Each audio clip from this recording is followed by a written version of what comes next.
too little of that. However, the ceasefire agreement between the federal government and Boko Haram has been trailed with a lot of controversies and doubts. Well, we have the VOA's Scott Stern on Skype from the State Department. He'll be talking to us about President Barack Obama's reaction. Scott, thank you for joining us. We seem to be having two Scotts on the program today. Must be my luck. Tell us about President Barack Obama's reaction to the ceasefire. This statement really tells us the president is quite hopeful, isn't he, about the implementation?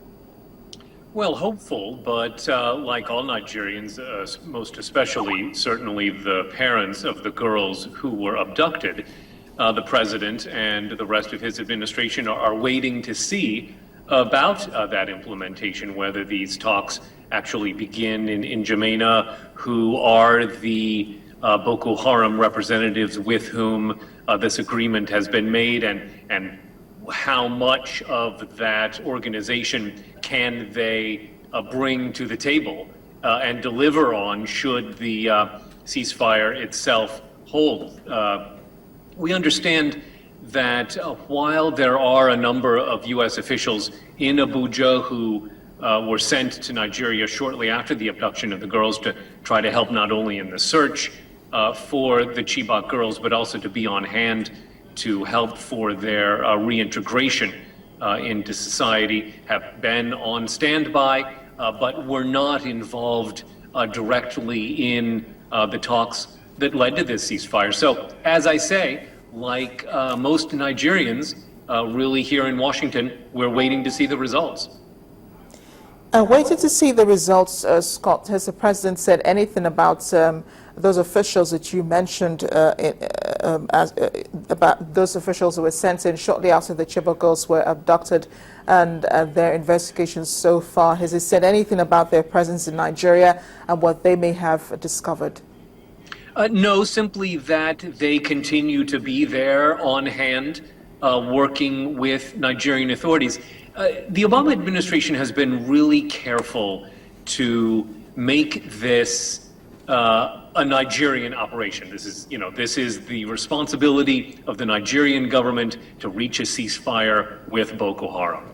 And the U.S. officials who were sent to Abuja to implement, to augment the U.S. team at the embassy there were certainly only there in a consultative role and have had really no direct involvement in negotiating that ceasefire, nor perhaps would it have been appropriate for them to play that role, as certainly it's Nigerians themselves who have the best ability to reach out to their compatriots in the Boko Haram movement.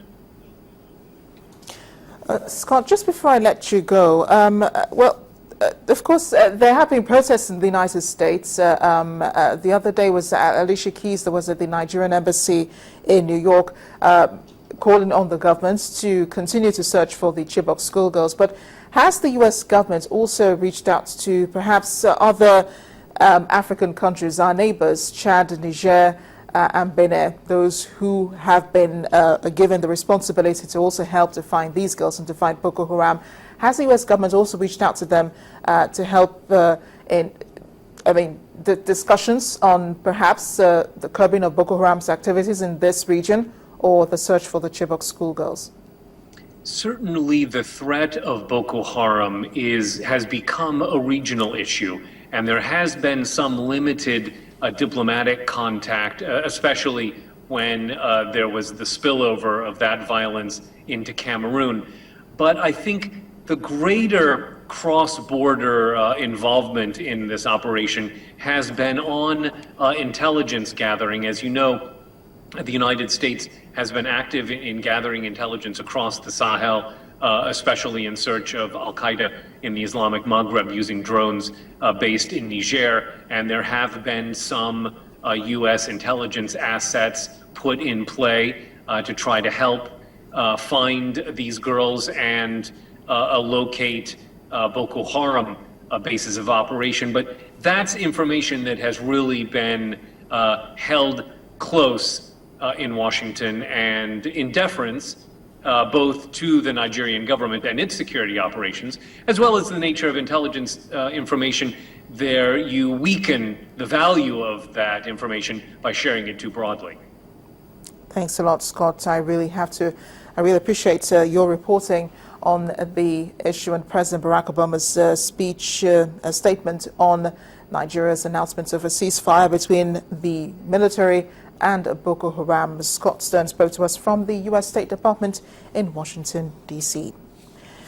Now, in other parts of Africa, a teenager has been stoned to death in southern Somalia after an Islamic court found him guilty of raping a woman. An older recording of the trial reveals that the judge ordered 18-year-old Hassan Ahmed Ali to compensate the woman with a calf before he was killed.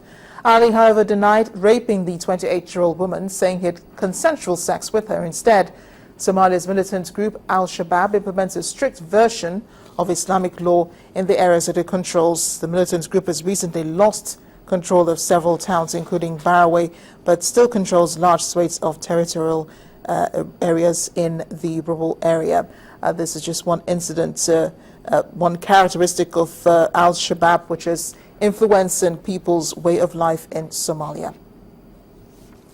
Also, there have been riots outside a UN base in the eastern Congolese town of Beni today. The protesters were calling for peacekeepers to leave the town after 2 people were shot dead on Tuesday. This was during a rally to protest over the UN mission's failure to stem violence blamed on Ugandan rebels that has killed dozens of civilians in recent weeks. Today's riot prompted Congolese troops and United Nations peacekeepers to fire live rounds to disperse the hundreds of protesters. A spokesperson in the UN mission did not comment on the shooting, but it did say an inquiry has been opened into an incident involving a joint Congolese UN patrol team on Tuesday. We'll end the world today with a couple who run a design school in Colombia who are offering a series of special workshops. So they're teaching students how to build sustainable homes with plastic bottles, sand, earth, and adobe. Let's take a look. Organismo is a design school focused on sustainable habitats. It offers courses to teach students how to empower communities by using alternative technologies and bioarchitecture techniques. Co-founded by Ana Maria Gutierrez and her husband Itama Sela, Organismo is based at their ecologically oriented farmhouse in Tabio. Students from international and local universities are taught how to build homes using environmental techniques. The techniques are based on a building material called wattle and daub, which incorporates rammed earth, adobe, hay, and recycled PET bottles. These materials are used to build walls and green roofs, which include rainwater treatment systems. Composting toilets are also fitted into these ecological farm homes, where organic farming is also the norm. Courses here usually last for 2 weeks and draw in students from around the world. And that's where we end the world today. Thank you for watching. I am Amarachi Ubani. Sports News is up next.